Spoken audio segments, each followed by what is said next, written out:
Hi everyone, my name is Mark Valdez, and today I'm speaking on Streamline Moderne and Jimmy McGill, The Circular Journey of Slip-In Jimmy.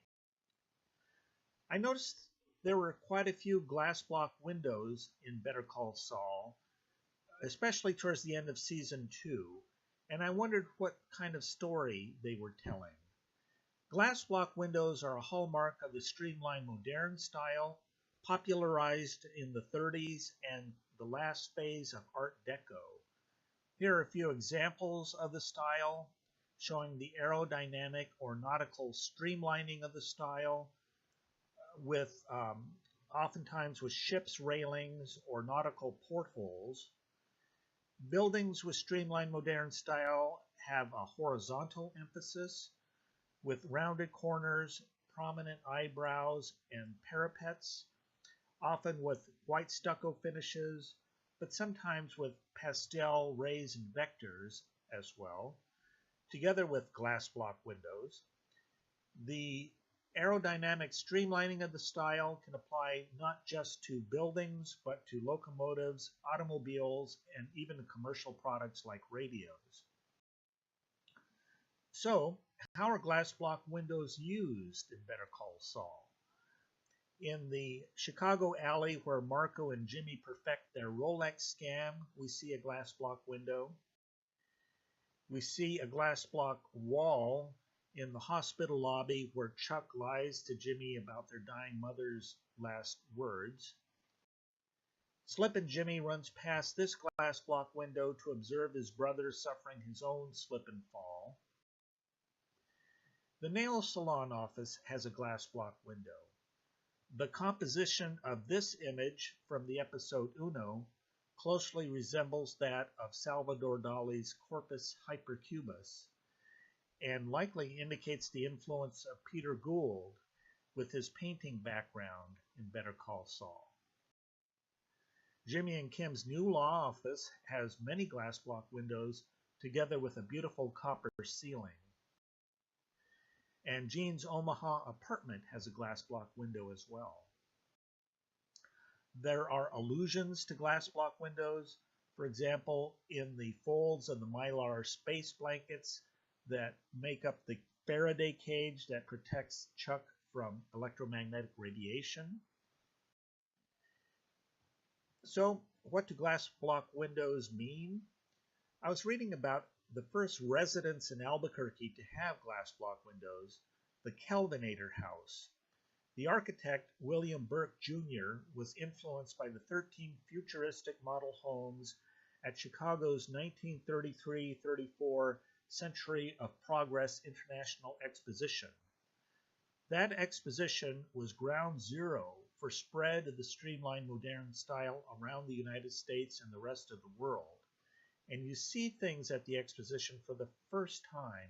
For example, America's first modern glass block building, the Owens, Illinois glass block building.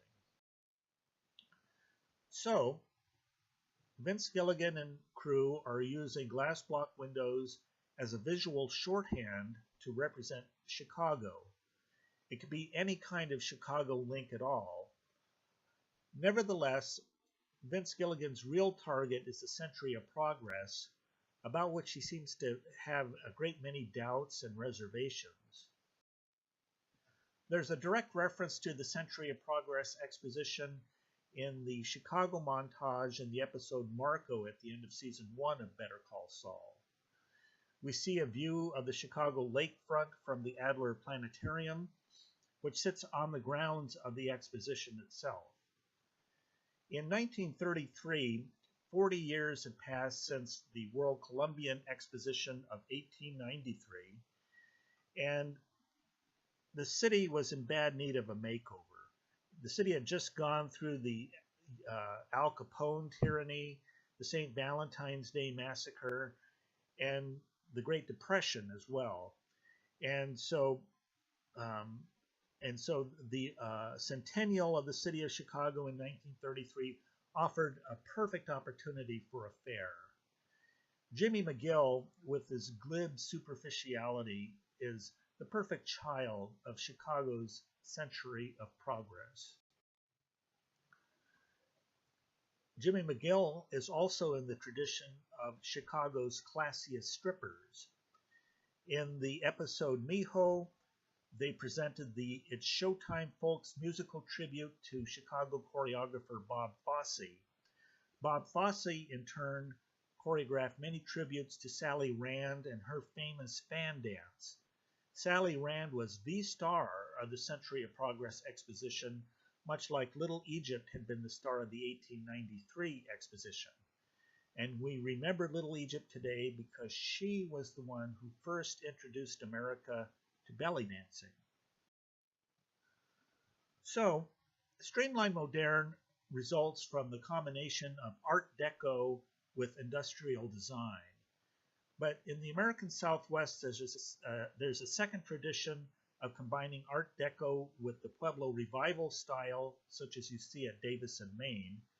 The product is called Pueblo Deco and is exemplified by the Chemo Theater in downtown Albuquerque.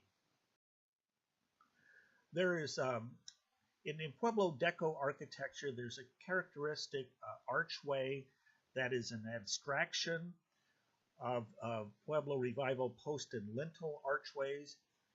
For example, here's the post and lintel archway.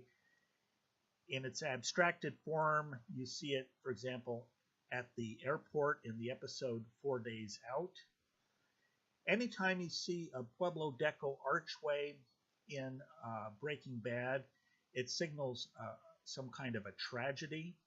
It can be either a foreshadowing or immediately after the fact of a tragedy. We are familiar how the black and white teasers were used at the beginning of episodes in Season 2 to foreshadow the aircraft disaster at the end of Season 2. What's hasn't been clear until now is that the picture of the airport terminal itself is a version of foreshadowing of the tragedy at the end of Season 2. The Pueblo Deco archway is present in the hospital lobby, for example, just before Mike dispatches the surviving cousin after the hit on Hank Schrader. There's the Pueblo Deco archway again in Gail's apartment shortly before his demise. The Pueblo Deco archway is present in Jesse and Jane's duplex, as well as on the back deck at Hank and Marie's. We know Jesse and Jane's romance will be a tragic one due to the presence of the Pueblo Deco archways. In contrast, there's no Pueblo Deco archway at Andrea's new place, indeed no Deco influence at all, and that indicates that Jesse and Andrea's romance will be a more enduring one. Vince Gilligan may have been influenced by the Streamline Moderne style of Albuquerque's Nob Hill neighborhood, where he lived during the filming of Breaking Bad. Here's a view on the right of the condos where he lived, which also served as Walt's single apartment in Seasons 3 and 4. This is the view looking south. If you look to the east, across the street, we have the glass block windows at Barrymore's Antiques, indicating he didn't have to look far for inspiration. Alternatively, he may have been inspired by slang usage of the term Art Deco, which is synonymous with high maintenance, that Jimmy McGill is so Art Deco. Glass block windows appear early in Breaking Bad. We see a glass block window, for example, in the pilot episode, as the DEA agents arrive at the meth lab bust, riding on the running boards of their vehicle, not unlike Chicago gangsters of the 1920s would have. In Tuco's headquarters, Walt threatens with the explosive crystal in front of this glass block window. The episode is entitled Crazy Handful of Nothing, which refers to the movie Cool Hand Luke, which is best approached through the warm reviews of Chicago Sun-Times' Roger Ebert. The first really strong Chicago link in Breaking Bad comes at Beneke Fabricators, which may be named after the Beneke Corporation, manufacturer of toilet seats, founded in Chicago in 1893. Beneke has two channels of distribution for their toilet seats, a downscale Tuffy line and an upscale Magnolia line. But more likely, the reference is to Chicago's Big Five accounting firm Arthur Andersen that failed in 2001 due to accounting fraud in the Enron scandal. Schuyler White is an accountant involved in accounting fraud. Similar to Beneke, Arthur Andersen tried to develop separate channels of distribution for their accounting product, but with a more complicated product than toilet seats, they ultimately failed. Fragments of Arthur Andersen still operate today from Chicago's Q Center under Omega Management. Vince Gilligan operates from Albuquerque's Q Studios and has an interest in Omega Man end of history themes. And note the octagonal form present in the glass block windows at Beneke's. The octagon is an early Christian symbol of the New Covenant and indicates that for all her faults, Schuyler is the beneficiary of God's grace. Saul Goodman's office is a streamlined modern marvel. It has an octagonal design in the inner part of the office that is not early Christian, but probably derives from American utopian 19th century influences, and particularly the House of Tomorrow at the Century of Progress exposition. Saul Goodman's office has the nautical portholes and glass block window that are classic streamline modern, and the desk and tables all feature a variety of bric-a-brac that is all Art Deco in nature. In the hardware store parking lot where Walt warns, "Stay out of my territory," that was filmed at Rack's Hardware in Los Lunas. I've always been puzzled why the Los Lunas store was chosen, since they had used the Rio Bravo store in season 1. The reason is because of the presence of these glass block windows, and the reference may be to Chicago's True Value Hardware Cooperative's accounting problems of the 1990s and 2000s. The car wash reception area has glass block windows, but since there was no desire to have a Chicago connection in the scenes here, they were never shown. They either chose a very shallow camera angle so you can't quite make them out, or in this particular scene where the glass block windows should be very visible, they have found alternative ways of eradicating them. Nevertheless, at the beginning of season 4, they introduced the car wash office, which is not actually present on site. It's a studio construction. It has glass block windows, and the connection to Chicago may be in order to honor Maria Stan, who played Bogdan and who moved to Chicago in 2010. There are many hospital scenes in Breaking Bad, but the only time you see glass block windows is during Brock's poisoning crisis. The reference may be Chicago's 1982 Tylenol poisoning murders. There's a clearer form of glass block windows at Casa Tranquila. At first, it's hard to find a connection between a New Mexico nursing home and the city of Chicago, so they provide hints and clues. In the episodes Hermanos and Face Off, in the background on television, Big Joe's Polka Show is playing. In addition, the bingo caller speaks with an Upper Midwest accent. Polka is popular in the Upper Midwest, and an important venue for polka in Chicago is Club 505. New Mexico's telephone area code is 505, which establishes that link and seems to indicate that whenever Vince Gilligan calls anyone up in New Mexico, in the back of his head, he must be thinking polka. There's a glass block window at the vacuum cleaner store, where new identities are granted as well as temporary refuge. The reference here is Alfred Hitchcock's film North by Northwest, where Roger Thornhill, played by Cary Grant, reluctantly accepts the identity of George Kaplan at Chicago's Midway Airport.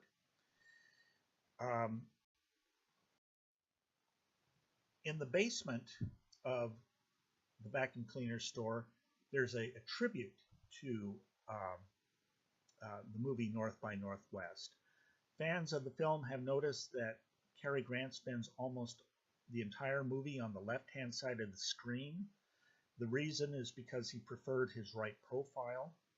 Similarly, here in the basement, we see Walt about 70% of the time on the left-hand side of the screen as he plots Uncle Jack's demise. Basically, we're seeing his better side here. But 30% of the time he's on the right-hand side of the screen as he rages at Saul, and he shows us his uglier side. The Badger is an old Chicago gangster slang term for someone who entraps others and compromises their loyalties. In the episode Better Call Saul, the DEA agent first assumes the Badger role, entrapping Badger after he sells him drugs and subjects him to arrest. Later in the same episode, Badger himself becomes the Badger of a complicated double entrapment scheme. In this particular view, Jesse warns Badger that he's sitting on the wrong bench. This is a difficult shot for the cameraman. They place the camera far from the players in order to flatten out the background and to keep these glass block windows in the background in focus. These windows are on a building that has since been removed and replaced. Later, Mike Ehrmantraut becomes the Badger. In the episodes Bullet Points and Shotgun in Season 4, we sporadically see the glass block windows at Garcia's Cafe on Central as Mike attempts to sway Jesse's loyalties from Walt to Gus. Later, in Better Call Saul, Mike entraps Tuco into committing violence in front of policemen, all under the gaze of these glass block windows at El Michoacano restaurant.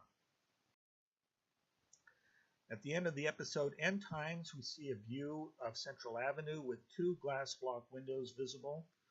One is for Posh Nightclub, no known Chicago reference there, but the other one here in the corner is for the Albuquerque Alibi, Albuquerque's alternative newspaper, which had to change its name from New City due to a conflict with Chicago's New City newspaper. In the episode 5-0 in Better Call Saul, we see a view of the exterior of Philadelphia's McClure Bar with two glass block windows visible in the alley behind. The actual filming location is Lindy's Diner at 5th and Central, named after Lucky Charles Lindbergh, who was able to fly his Spirit of St. Louis across the Atlantic in 1927, but had a harder time trying to make it to Chicago, and he crashed twice trying to do so. There are glass block windows present at the veterinarian's office. The reference is Abbott Laboratories, which is headquartered in the northern suburbs of Chicago. Abbott is known for its painkillers and for its animal care. Abbott is a big pharma. It's a frequent target for PETA because of its treatment of lab beagles, and it's a lawsuit target for false advertising for its product Ensure, which was seen in the episode Granite State in Breaking Bad. Much like Abbott with its painkillers, the veterinarian with his protection rackets can protect you against pain, but for a price. There's a variety of commercial clerestory strip windows with glass squares that are present in Albuquerque and that are seen several times in Breaking Bad and Better Call Saul. They may be linked to false pretenses or false fronts. We see such a window, for example, across the street from the self-help group where Jesse and his friends attempt to subvert the purpose of the group. We also see one at the street corner where the skateboard twins attempt to ambush Abuelita. I've heard that in season 3 of Better Call Saul that they were filming at the Triangle Grocery in Cedar Crest, which has a much different kind of clerestory window, and I'm eager to see how that window gets used. Tin ceilings are an old favorite. They're often associated with Old West saloons. In Albuquerque, they're closely associated with Pueblo Deco architecture. They signify face-to-face violence. We see one, for example, at Louis' bar shortly before Mike pops Mike pops Walt in the face with his fist. There's a tin ceiling as well at Family First clothing store. It's interesting. Family First clothing store is one of the best examples of Pueblo Deco architecture in the city of Albuquerque. It has one of these clerestory windows with beautiful yellow and green glass. But for being Pueblo Deco, it doesn't have the Pueblo Deco archway. And for that reason, this particular encounter between Walt and the insolent teen never becomes a tragedy. We rarely see the tin ceiling at Jesse and Jane's, but we do in one scene just as Mike slaps Jesse in the face. There are octagonal set pieces that are used to represent grace in a number of Jesse scenes. We see one, for example, an octagonal mirror on the wall at Spooge and Skanks. The mirror is engraved with Easter lilies.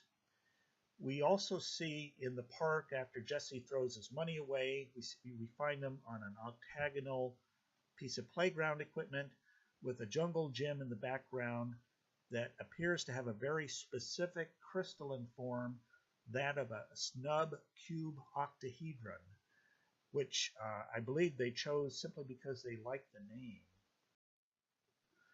Set pieces are used to represent grace in Skylar scenes as well.